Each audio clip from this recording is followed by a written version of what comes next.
Hi, where retirement dreams to reality. I'm Keely, this is Bruce, and today we're going to talk about how different personality types, money personality types, cause conflict in relationships, and particularly how they caused a lot of conflict in our relationship in the early days. Yeah, so what we thought we would do is we find a website that we particularly like with an article on, and it's got the 7 different personality types, traits. So we're just going to give you a kind of brief overview of the 7, and then we'll just focus on the 2 that we think kind of resonate with us. That's the plan. Yeah, the ones that we fall into. Yeah. So do you want to do the first one? So the first one I'll do, which is interesting because it's definitely not me, is the compulsive saver. So this is somebody that saves money endlessly, just looks at money as a source of security, and is really frugal around everything.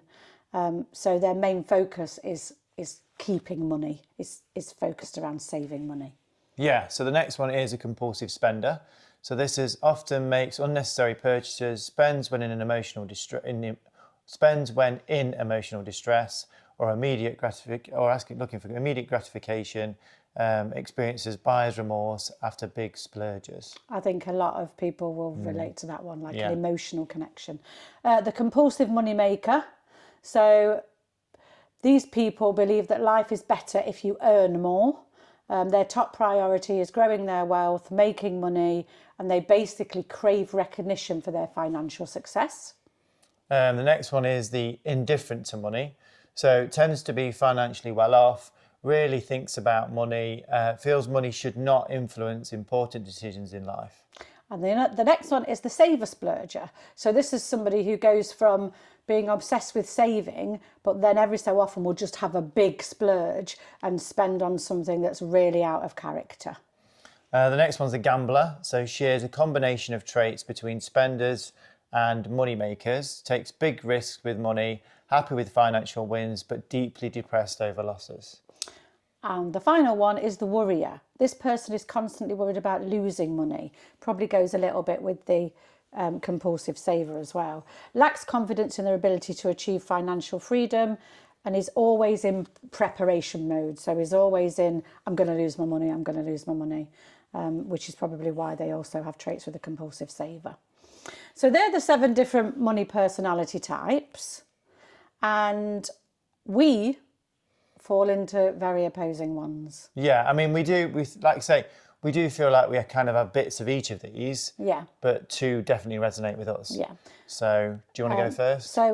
So probably up until about 7 or 8 years ago, I was 100% a compulsive spender. And I'm going to do a little bit that talks about all of the things how that caused conflict in our relationship. Yeah, and I'm pretty much the compulsive saver. Some of the things that I did to cause conflict in our relationship as a compulsive spender were quite a few, actually. So one of the first things that I did over many, many, many, many years was really, really excessive over clothes and shoes. Now, I'm not just talking a little bit. At one point, I had 180 pairs of footwear, 180. And I remember once I just walked into John Lewis and I saw some boots that were £200, and I'm talking 10 years ago, and I just bought them. Just got my credit card out and just bought them. So I was an absolutely compulsive spender where clothes and fashion and things like that came in. Another thing that I did that I'm not particularly proud of is I lied a lot about how much things cost. 2 things in particular. If I bought Bruce some jeans or a new jumper or something, and he was like, oh, I'll pay for that, I don't want you to buy it for me, I would lie about how much it cost, because I knew that if he thought I'd spent £40 on a jumper for him, he'd have told me to take it back. So I'd say, oh, it was £20. So Bruce would feel better about, as far as he was concerned, paying for his share of things, paying for his clothes, but actually he probably only paid half of it. because I knew if I told him the real price, he wouldn't have it. And I did that loads and loads for holidays. Now, I was married before, so I'd got a son, Lewis. So I should have paid more for the holiday as it was, because it was for me, Lewis and Bruce. So, for example, we once went to Italy, and I think it cost £5,000 to go to Italy skiing. And I told Bruce that it cost £3,000. So he gave me £1,500, thinking he's been really generous, paying for Lewis as well, when he really didn't have to. But actually, he was probably only just about paying his share, if that. So, and I did that a lot. I used to gauge roughly how much I thought Bruce would be prepared to pay for something, and I would tell him that's what it cost. And I'm really not proud of that. That's not a brilliant thing to be doing, is it? Lying to your partner like that. Another thing, which is two other things to do with credit cards. At one point, I had £40,000 from credit cards. And the only thing that I really had to show for that, why did we come this way? Just to show you, we're currently walking in mud.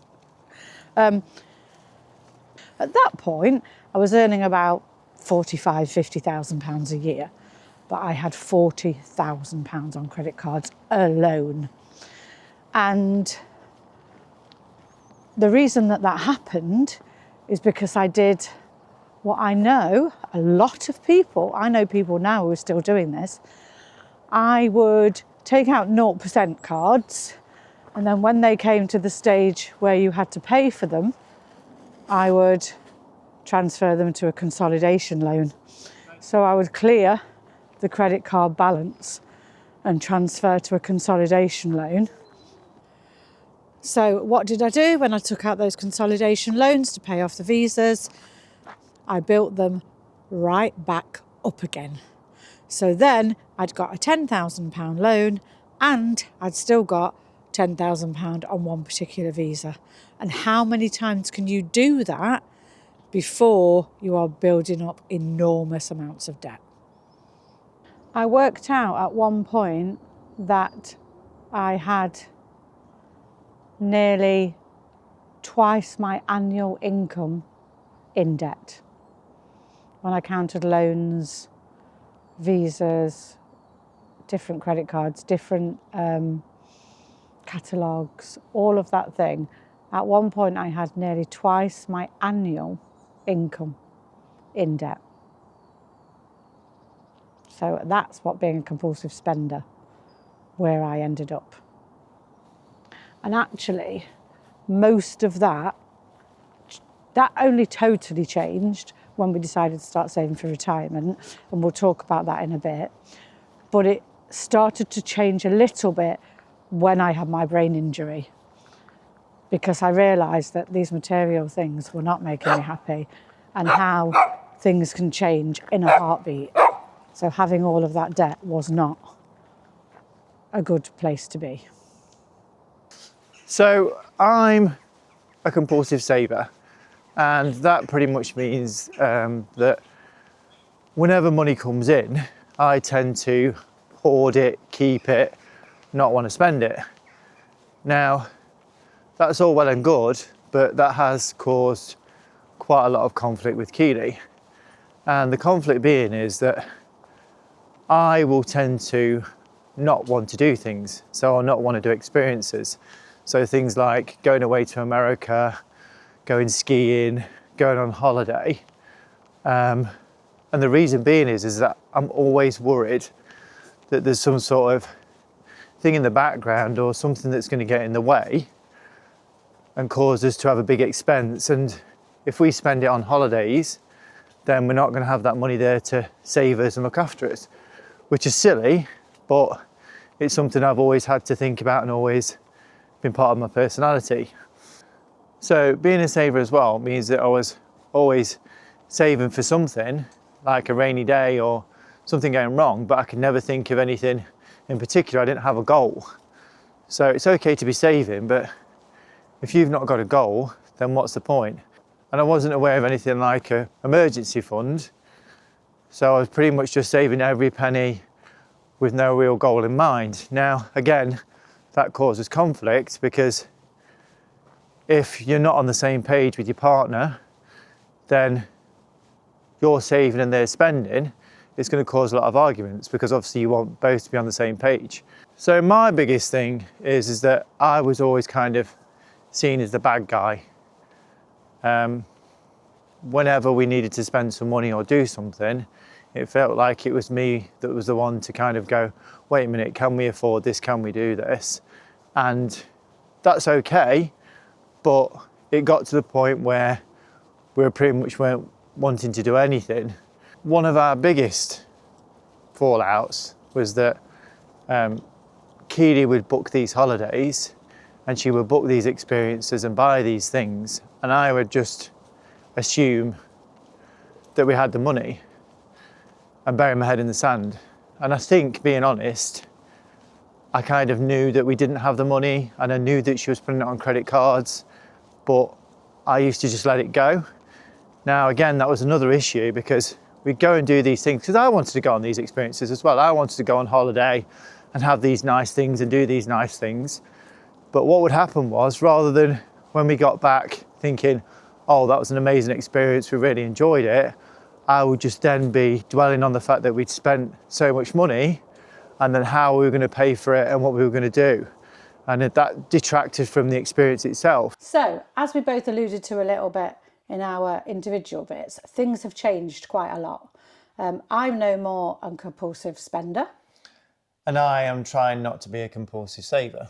You're not Yeah. how you were. Yeah. And the reason for this, I think, is because of our common goal. Yeah, definitely. That's how we've changed. Because we now have a common goal for retirement. And my brain injury changed things a little bit as well. Yeah. So it changed the dynamics of the relationship. But now we are so much more aligned in our spending. Yeah. I think, like you said, I mentioned in my kind of walking and talking videos, is that I will be saving for a rainy day. I'll be saving for an emergency, but I never really had a goal in mind. So now we've got a goal. It kind of seems to make sense on how we spend and what we spend our money on. And I 100%, because of this goal of retiring, I make decisions based around, is that going to impact on our retirement if I keep doing that? So, for example, I think I did a video a few days ago that talked about, I do want Botox. Now, normally I have Botox every 3 to 6 months.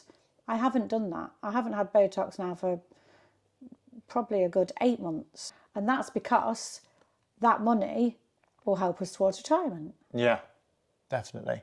And I also think we trust each other more now. Yeah, I mean, like I say, we've always tried to be open with money, haven't we? But it's never always been the case, has it? I wasn't particularly. Yeah, and I wouldn't necessarily tell you how much I'd saved either, because I'd worried if you knew how much I had saved, you'd want to spend it, and you were worried if I knew how much you'd spent, then I'd just have a meltdown. Yeah, we wouldn't be able to spend anything at all. So I think the irony is the way that we've changed now is that almost I've moved. Well, Keely's moved more towards. We've kind of met in the middle, haven't we? Definitely more in the middle. Whereas, ironically, now I tend to, even though I've got a goal in mind of wanting to retire early, I'm still prepared to spend money on experiences, aren't I? Absolutely. So, in a way, yes, there was probably 1 year when I went on 10 holidays, but I still go on 4 or 5 because we just make these decisions together. Yeah.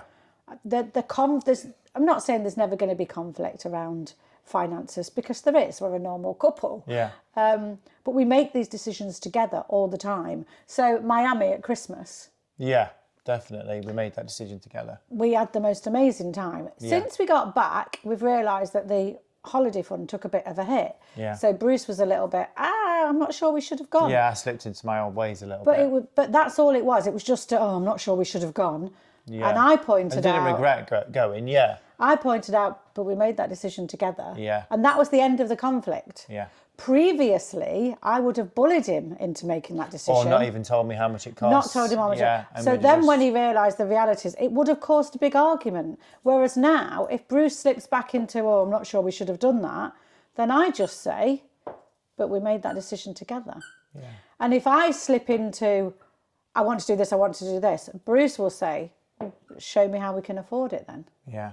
There is always going to be little bits of tensions, because I would just keep spending. Well, I wouldn't, but yeah, there's bits of me that will spend more than I should, and there's bits of you that will save and turn things down. And it's trying to find that balance, isn't it? It's like everything in moderation. Yeah, It's always, you may have noticed we're in a different environment. Yeah. Because we're currently doing a trusted house sit. So we're away for the week, and it's cost us nothing. I think it's really important that you consider the different personalities. I know it seems a bit wishy-washy and a bit silly, but actually when I first thought about it, I thought it was a bit stupid. But the more you go into it and the more you talk about it, I think it's having that dialogue with your partner that makes sure that, you're both on the same page. Because like Warren Buffett was a famous quote about one of your biggest decisions in life is who you marry, isn't it? It's your partner, It's your partner. So I think you can't guarantee that you're both going to be on the same page, but trying to find that middle ground is going to make you retiring early, getting to where you want to be so much quicker, rather than doing what I did and what you did. I buried my head in the sand and thought everything will be all right. And you lied and just did everything what you wanted. But we both ultimately wanted the same things. So again, it's having that dialogue, isn't it? Yeah. And that's what's made us realise. It's trusting each other, I think. Yeah. Trusting each other and compromise. Yeah. So hopefully this gives you some sort of value, and hopefully this is something you can do and sit down with your partner. And it's worth constantly checking in. We still check in, don't we? Yeah. We still check in. Yeah. Make sure. Like I say, it's not always perfect. There are always times that we still have conflict. Yeah. There are times when we disagree and we want to do things, but it's much better than it was, and we are always trying to fight for that middle. Yeah. Yeah, definitely. Yeah. So that's retirement dreams to reality. Thanks for watching.